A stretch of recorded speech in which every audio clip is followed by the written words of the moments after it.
Good day, class. So for our meeting today, I'm going to continue with your lesson 3, the blood gases buffer system and pH. So let's discuss. So blood gases, pH, and buffering system class would involve the following components: your acid, your base, your pKa buffer, and pH. Wherein K here class is the dissociation constant. Now if you take a look at the acids would technically yield hydrogen, while your base would yield what we call hydroxyl ions. So these are hydroxyl ions. Now strength of an acid base is dependent on their ability to dissociate in water. So the more able a acid or a base to dissociate in water, the stronger there are. Now, the acid-base balance would usually involve the maintenance of hydrogen. Now, the normal ECF of hydrogen concentration class, the pH should be 7.35 to 7.45 or 36 to 44 millimole per liter. So do remember the normal value of pH set at 7.35 to 7.45. Then lungs and kidneys class are essential to maintain pH homeostasis. Any value outside this range class could lead to the following. So if there are changes in your pH, in your blood pH or your ECF pH, the following could occur.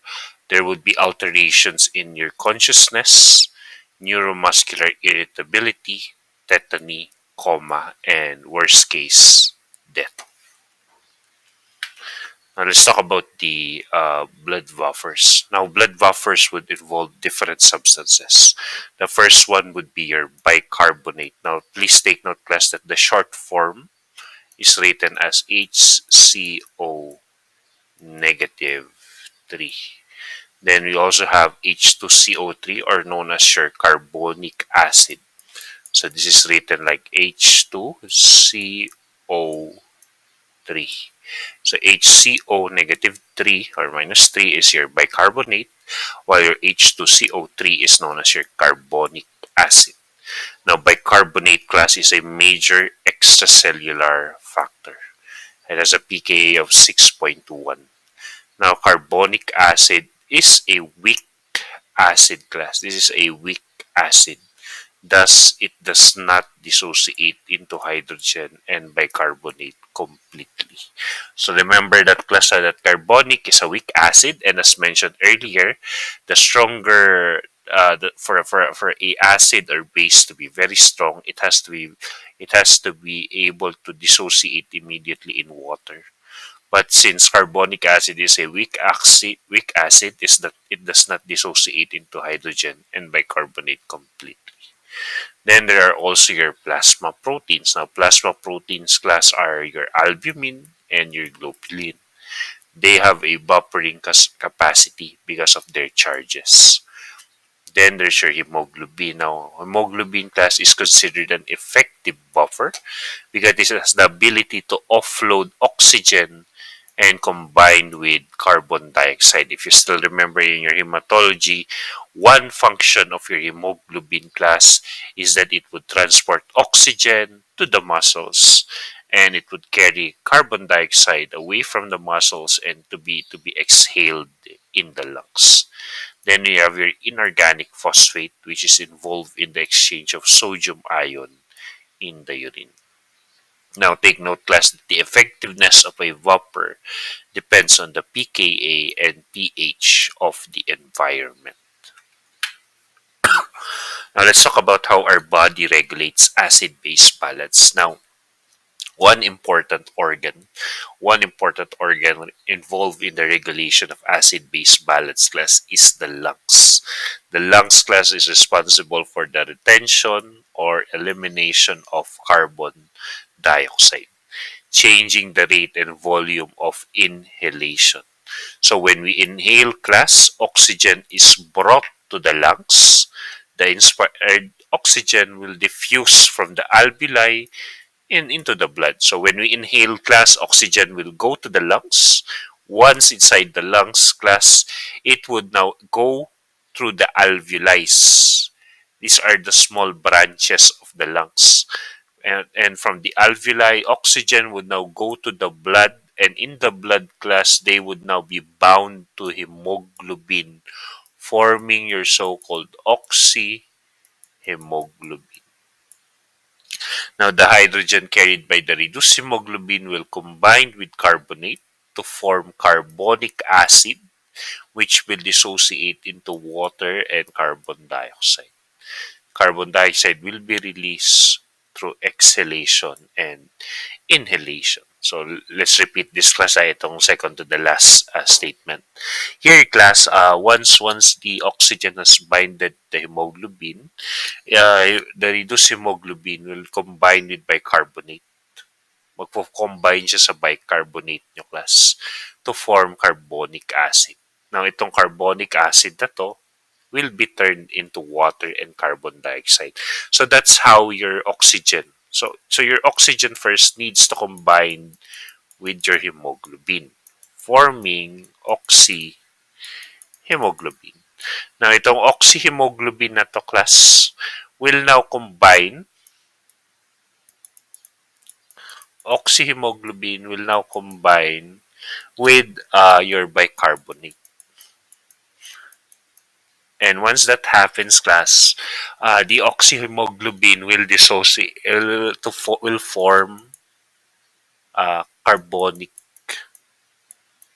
acid, which later on will dissociate or would dissociate into water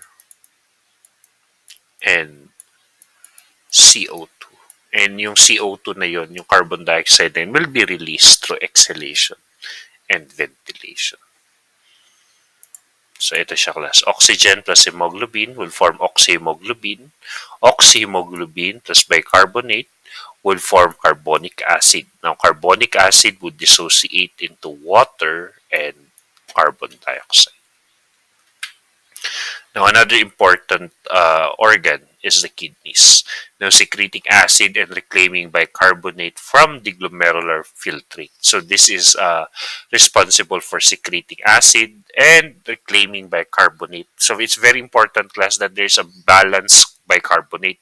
Because if you go back, a very important factor dito is yung bicarbonate, class.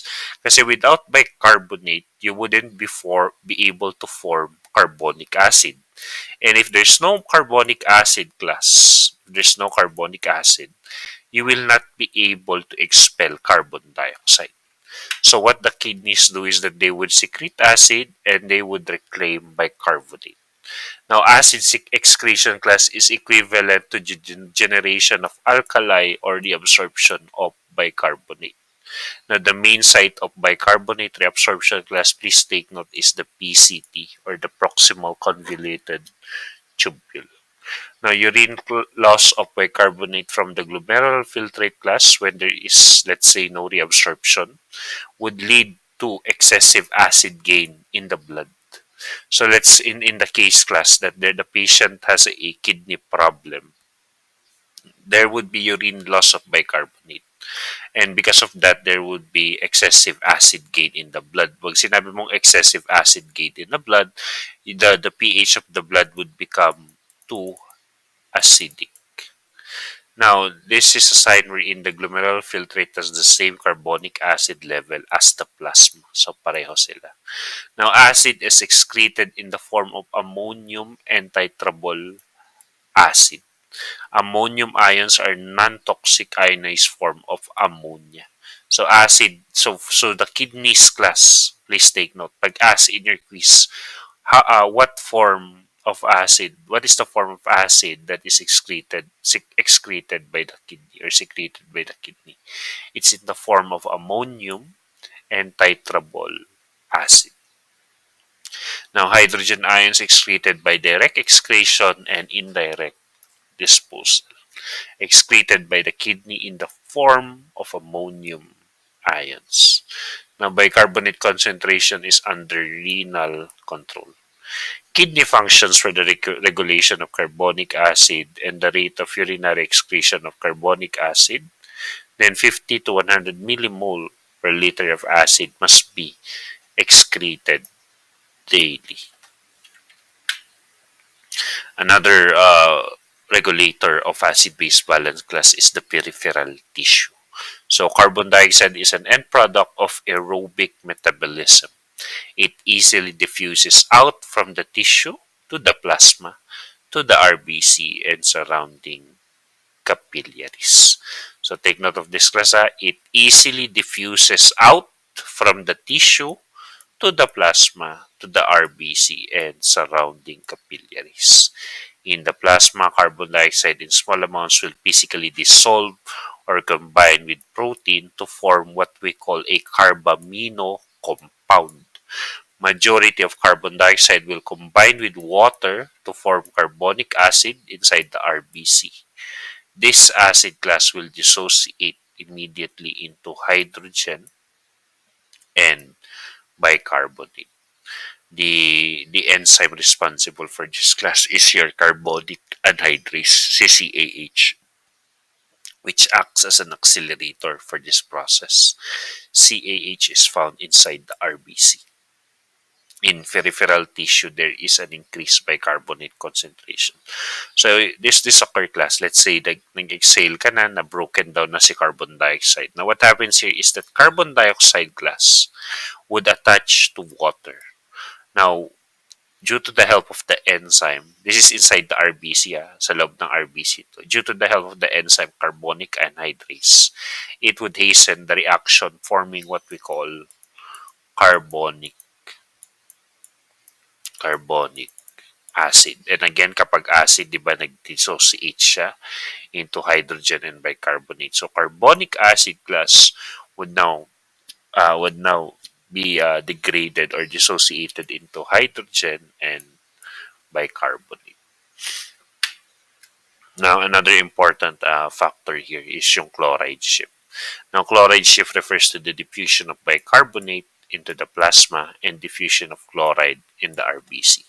Di ba naalala nyo si sodium sa si potassium?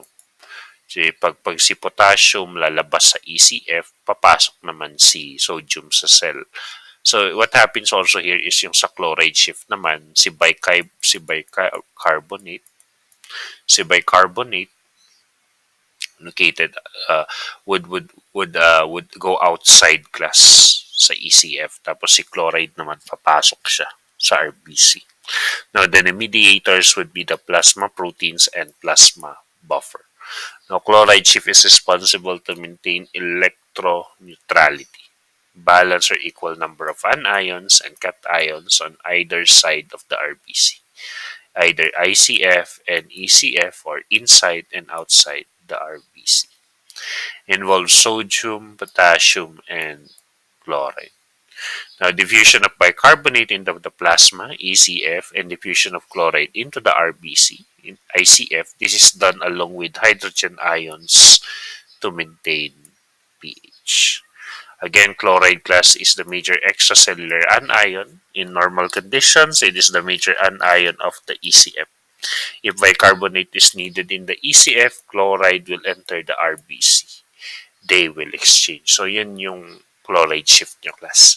Basically, this would occur when your bicarbonate is needed in the extracellular fluid. Lalabas siya from the cell, and then chloride will enter the red blood cell. They will exchange. Now, let's talk about the conditions here related to your acid-base balance. We have your respiratory acidosis and respiratory alkalosis. So here you have respiratory acidosis or failure. This is a slow or non-removal of carbon dioxide by the lungs that result to increase hydrogen concentration. Now, the problem with the removal of carbon dioxide from the body leading to increased CO2 in the blood and increase in hydrogen concentration. So, if your lungs class, di ba sabi nga kanina, your lungs is one of the responsible in maintaining acid-base balance. Now, if there's a problem with your lungs, let's say there's a a COPD, may asthma ka, you would have a problem. You would have a problem in removing carbon dioxide. Now, again, if there's too much carbon dioxide in the body, it would cause an increase in hydrogen concentration. So ulitin ko class if there's a problem with your lungs, you won't be able to excrete or remove carbon dioxide properly. And when that happens, mag-i-increase ang CO2 sa blood. Pag nag-increase ang CO2 sa blood, there would be an increased hydrogen concentration. And again, kapag mataas ang hydrogen concentration, bababa si pH, making your blood acidic. So this would occur in the following conditions: asthma, COPD, chronic obstructive pulmonary disease, pneumonia, and sleep apnea. Sleep apnea class, ang matatandaan nyo dito, what you need to remember in sleep apnea is that snoring can be an indication of sleep apnea. Seen also in hyperventilation, fast rapid breathing, panic attacks, and anxiety. Then we have your respiratory alkalosis. Excuse me. This is the opposite naman ng acidosis. In respiratory alkalosis, you have a faster removal of carbon dioxide than production. That results to decrease hydrogen concentration. So this time, magdi-decrease naman ng hydrogen concentration nyo, leading to an increase in pH, making your blood alkaline. Breathing is too fast, CO2 is very low, decreased hydrogen. pH will be alkaline. This would occur class in heart attack, pain, drug use, asthma, fever, COPD as well, infection, pulmonary embolism, and pregnancy.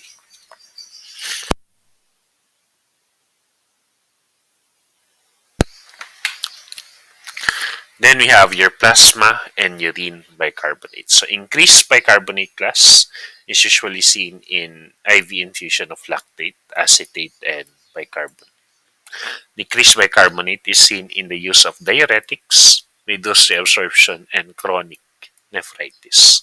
If bicarbonate class is below 25 millimole per liter or plasma CO2 is above normal, the tubule reabsorbs all the bicarbonate in the filtrate. So take note of this class. Ito yung mga conditions wherein you would have increased bicarbonate. These are the conditions wherein you have decreased bicarbonate. Now, if your bicarbonate class is below 25 millimole per liter or plasma CO2, carbon dioxide, is above normal, your kidneys would reabsorb all the bicarbonate in the filtrate. Now, reabsorbed by the tubule so that no bicarbonate is excreted in the urine. Only a small amount of bicarbonate is excreted in the urine, around 10 MEq per day, in order to maintain acid-base regulation. So if your body detects abnormalities, detect niya na mababa yung bicarbonate sa blood mo, what it does is that it would reabsorb all the bicarbonate in the urine or yung glomerular filtrate mo. And by doing that class, it lessens the amount of bicarbonate excreted, and that would maintain acid-base balance. Now, urinary excretion of bicarbonate class would occur when the plasma level reaches 26 to 30 millimole per liter. So, mag-i-excrete lang siya ng bicarbonate kapag sobrang taas na, when your plasma bicarbonate reaches 26 to 30. Then we have your Henderson-Hasselbalch equation. Itong equation na to class expresses acid-base relationship and relates the pH of a solution to the dissociation properties of the weak acid. Now, pH depends on the ratio of bicarbonate and PCO2. Normal kidney and lung function is 20:1 ratio of bicarbonate to carbonic acid will be maintained. So for you to have a normal kidney and lung function, your bicarbonate to carbonic acid should have a ratio of 20:1. 20:1. Si Henderson-Hasselbalch equation class, meron siyang formula. The pH here is equal to the pKa plus log conjugate base. Si conjugate base nyo dito, this is your bicarbonate. Your weak acid is your carbonic H2CO3. Carbonic acid nyo.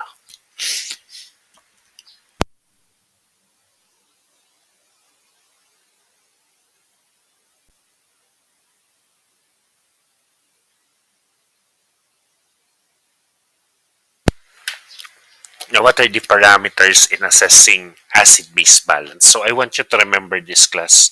Remember the normal values of the following parameters. So the first one would be pH evaluation. Now, as mentioned earlier, the normal pH is 7.35 to 7.45. So if the pH class is less than 7.35, you have a case of acidosis. Acidic siya.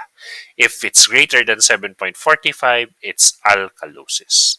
Now, take note, class, that the pH 7.40 is the optimum level for arterial blood. 7.40 is equivalent to 40 millimole per liter of hydrogen. Short-term buffering capacity must neutralize acids as they are generated. Three major causes of extrarenal acidosis would include organic acidosis, diarrheal loss of bicarbonate, and acidosis due to exogenous toxins. The second parameter is your PCO2. So sa pH, normal value is 7.35 to 7.45. The next one is the partial pressure of carbon dioxide, or your PCO2. Normal value ng PCO2 nyo, class, is 35 to 45 mmHg. Kapag less than 35, it's respiratory alkalosis. If it's greater than 45, it's respiratory acidosis. Now, PCO2, class, is an index or efficiency of gas exchange, not a measure of CO2 concentration level in the blood. So, take note of that, class. Efficiency ng gas exchange. Gas exchange between oxygen and carbon dioxide.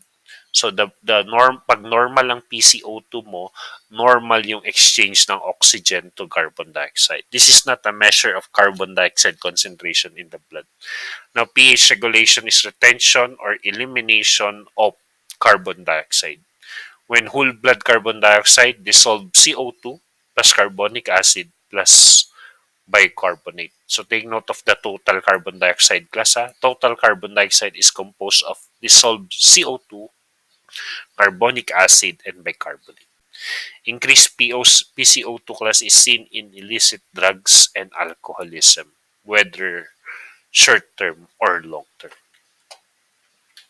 The third one is your bicarbonate. So recap tayo, kapag pH, again, 7.35 to 7.45. Kapag PCO2, 35 to 45. Ang next parameter is your bicarbonate class. Now, the normal bicarbonate is 21 to 28 MEq per liter. Pag less than 21 MEq per liter, it's a case of metabolic acidosis. Kapag greater than 28 MEq per liter, it's metabolic alkalosis. Kaya if you titingnan nyo, class,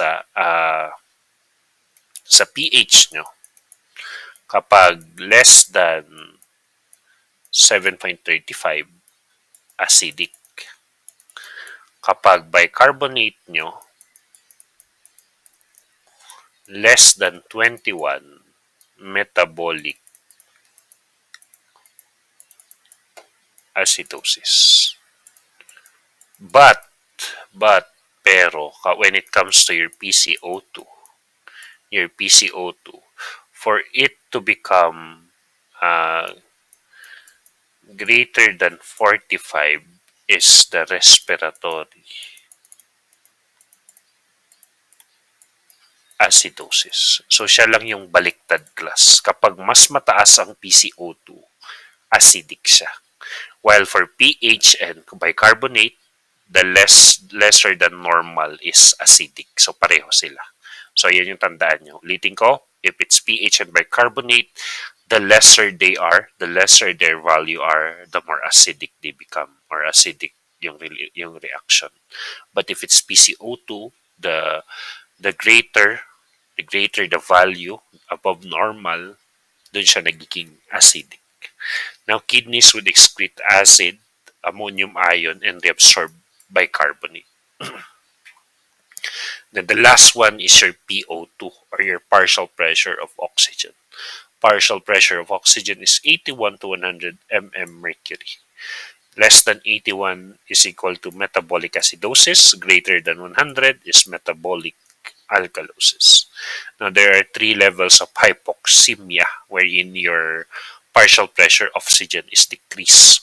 We have your mild, your moderate, and your severe. Kapag mild, the PO2 levels are 61 to 80. Pag moderate, 41 to 60. Pag severe, less 40 or less than 40. Now, PO2 class reflects the availability of gas in the blood. 60 to 70% lower in venous blood after release of oxygen into the capillary tissue. Level of PO2 changes rapidly than PCO2 and pH. PO2 and affinity of hemoglobin for oxygen, determination of the association or dissociation of oxygen with hemoglobin. Low PO2 would be seen in cases of myocardial infarction, interstitial pneumonia, and severe CHF.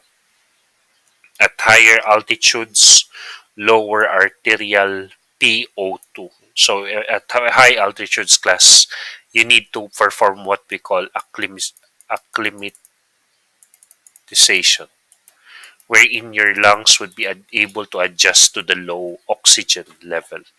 Low PO2 in the atmosphere also means low oxygen, which would inspire or which would cause inspiration and inhalation. Now, acid-base disorders class, we have your acidemia, wherein there would be increased hydrogen ions in the blood, decrease ang pH. Alkalemia, decrease hydrogen ion, increase blood pH. Primary respiratory acidosis or alkalosis, problem with ventilation or ventilator dysfunction. Non-respiratory disorder, there's a problem with your bicarbonate level, usually related to class kidneys. Let's start with your metabolic acidosis. Sa metabolic acidosis class, you have what we call a bicarbonate deficiency due to too much acid in the blood. So, too much acid, meaning madami kang hydrogen ion sa blood mo. Is observed in the following conditions: diabetic ketoacidosis, wherein there would be normal chloride level, low anion gap; lactic acidosis; and renal failure. Kidneys function to remove acid is ineffective. Kidney cannot remove acid from the body. Then we have your diarrhea, increased loss of bicarbonate ions, greater efflux of potassium than respiratory acidosis, major intracellular cation. From inside the cell, potassium will diffuse into the ECF, leading to hyperkalemia. Due to inorganic acid, it would cause greater potassium efflux. Greater organic acid cannot cause efflux, only inorganic acids can stimulate the efflux of potassium. So compensation class is done by breathing rate increase. So hyperventilation, increase rate of breathing to get rid of CO2. So when you are suffering from metabolic acidosis class, you will see the following. The pH, please take note, would be less than 7.35. Your bicarbonate class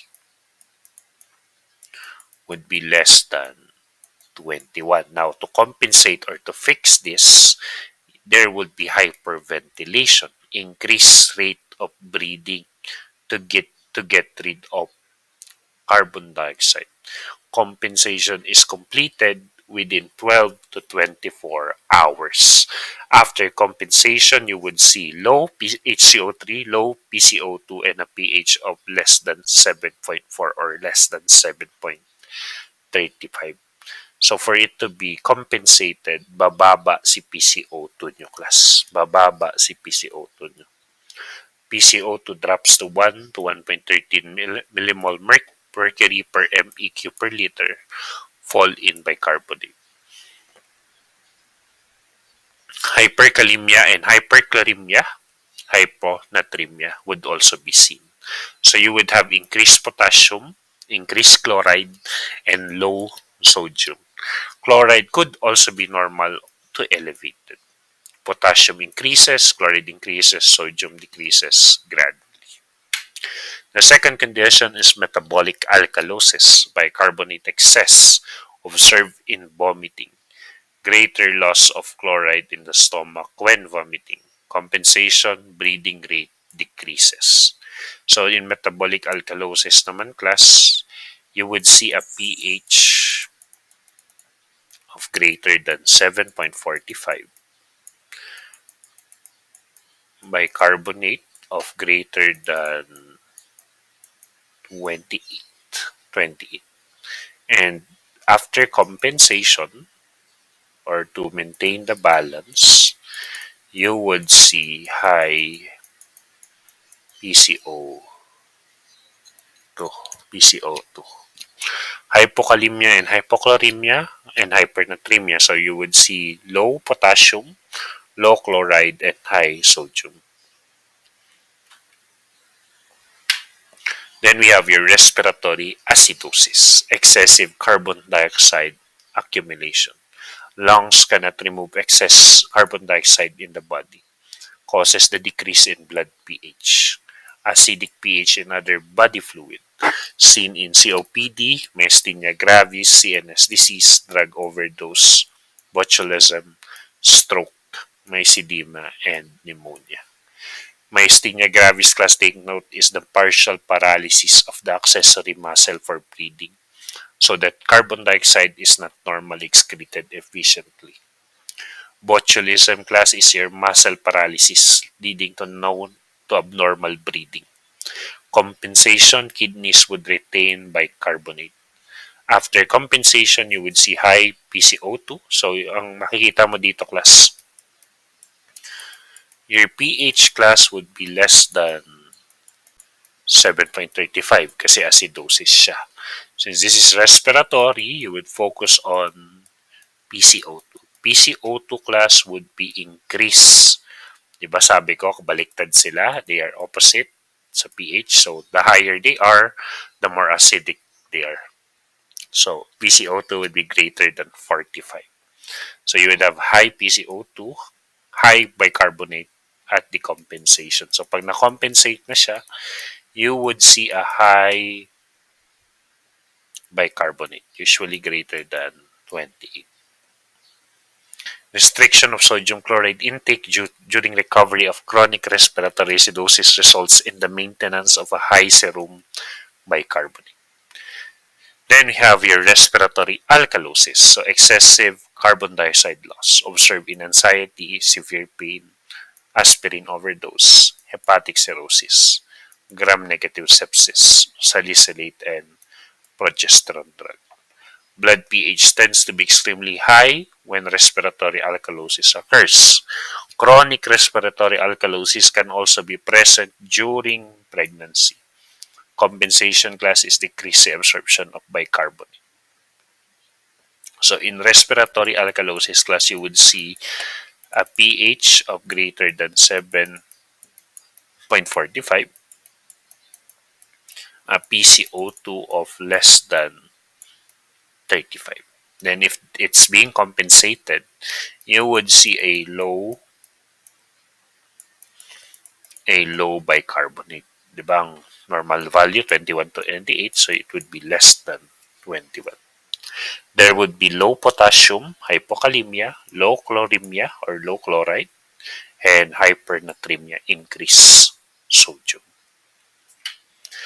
Now there are conditions, class, wherein there would be what we call a mixed acid-base disorder.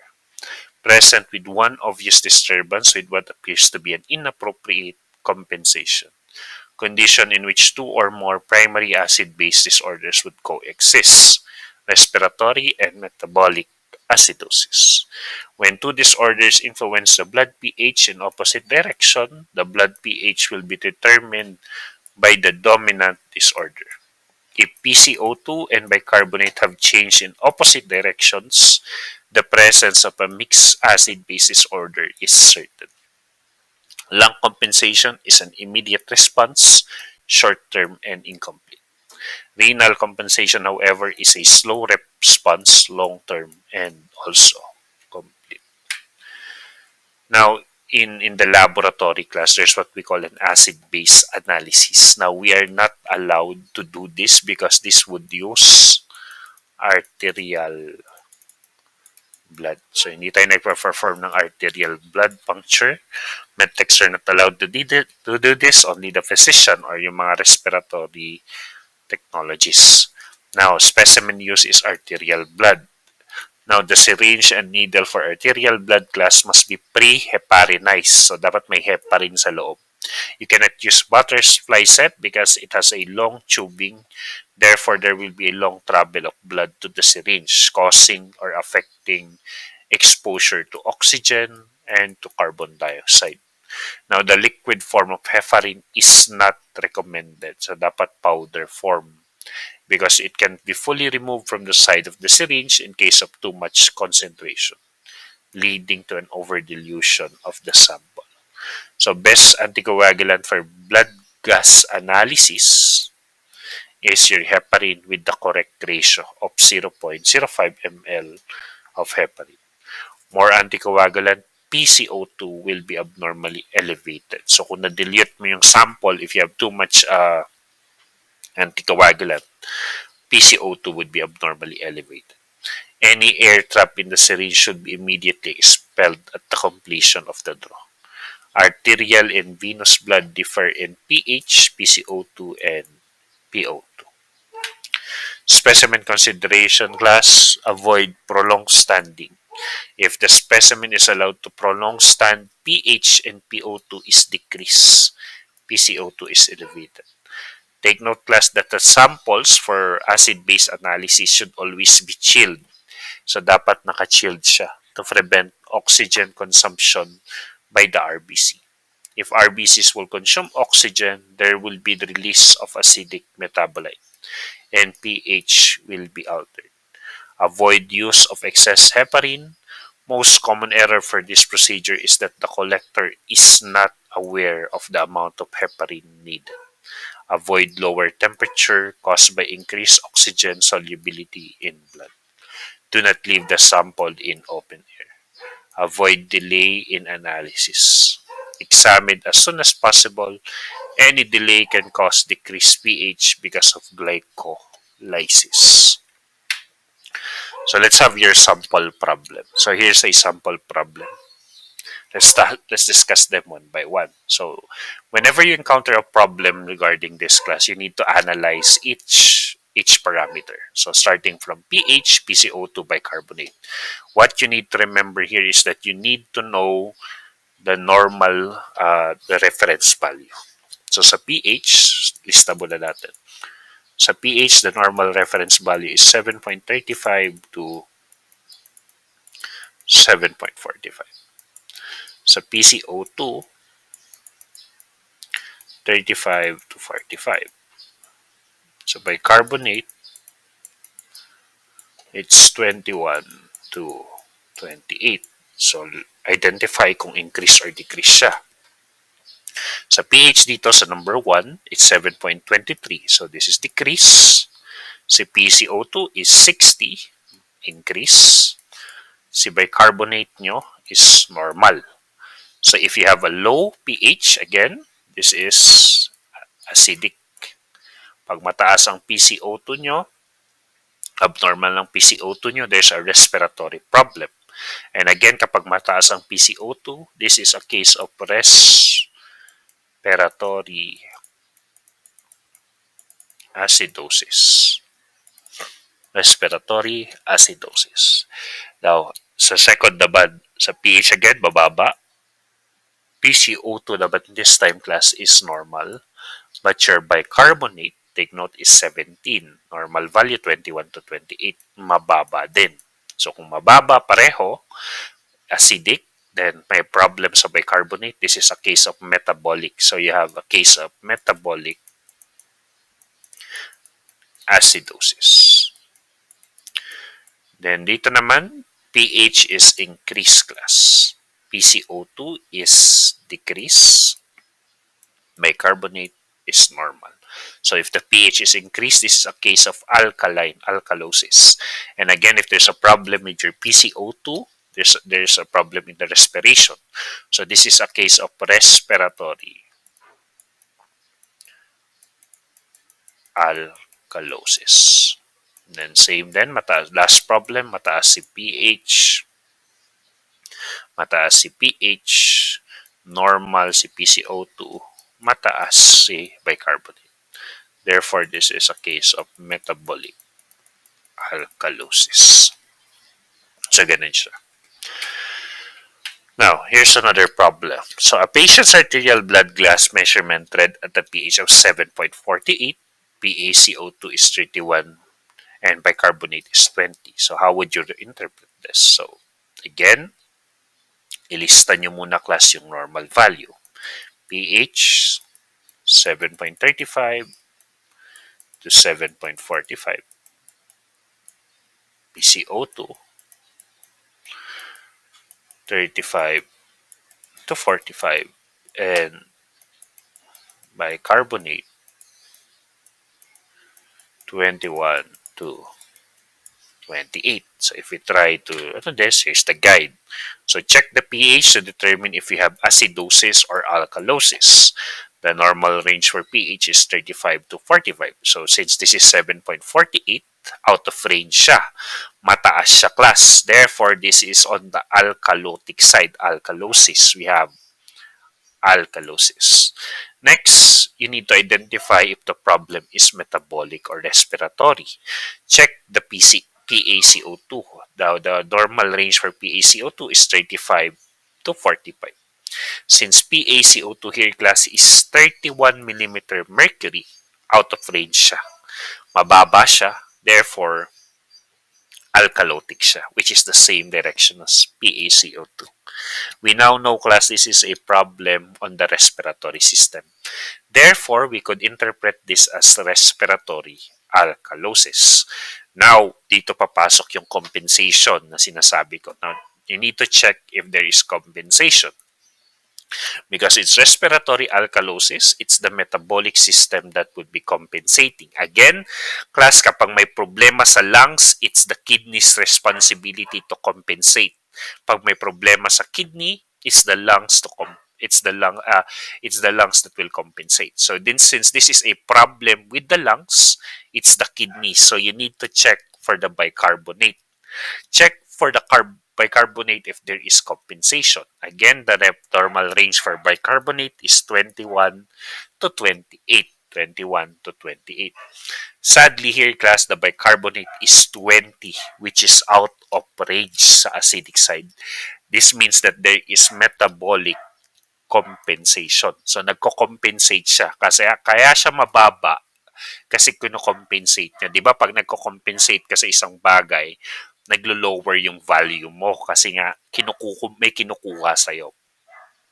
So to determine if the compensation is partial or full, we check the pH again. The pH was 7.48, which is again out of range on the alkalotic side. Therefore, class, the metabolic system has not succeeded in fully compensating. Therefore, we have partially compensated respiratory alkalosis. Another problem, ito naman. A patient's arterial blood gas measurement read at 7.45. PaCO2 is 30 millimeter mercury and bicarbonate is 19 MEq per liter. How would you interpret this? Again, check nyo ulit yung pH. Identify nyo if it's acidic or alkaline. The pH here is 7.45, which is normal, but on the alkalotic side. So, pag nakakita kayo, class, if you see a normal pH value. Pag nakakita ka ng normal pH value, halimbawa yung given dun sa problem is normal yung pH, hindi mo ma-determine ngayon kung acidic ba siya or alkaline. What you need to do is you need to change the reference value. Change the reference value to 7.40. If it's less than 7.40, if it's less, if it's less than 7.40, it's considered acidic. If it's greater than 7.40, it's alkaline. So let me repeat, if the problem class gives you a normal pH, palitan mo yung reference value to 7.40. If it's less than 7.40, it's acidic. If it's greater than 7.40, it's alkaline. So hindi ka dapat lalakpas doon sa. This is only applicable if the pH value is given as normal. So since this is 7.45, greater than 7.40 siya, this is considered alkalosis. Now, determine which system, is it metabolic or respiratory? Again, i-check nyo yung PaCO2. Si PaCO2 nyo class has a value of 30 millimeter mercury. Therefore, class, mababa siya. And again, pag mababa si PaCO2, there's an alkalosis. So, this is a condition of respiratory alkalosis. Now, you need to check if there's compensation. Again, ito may problema na naman sa lungs. You need to identify if it's being compensated by the kidneys. So, you need to check the bicarbonate. The bicarbonate here, class, is 19. The bicarbonate is 19, which is also out of range on the acidic side. Meaning, merong compensation. Again, kapag may compensation, inuubos mo or nauubos or nagiging abnormal yung other organ. Now, to determine what type of compensation it is it partial or full, tingnan natin yung pH. Ngayon, since ang pH class is pasok sa normal value, 7.45. Therefore, the kidney was able to compensate it. Therefore, we have fully compensated respiratory alkalosis.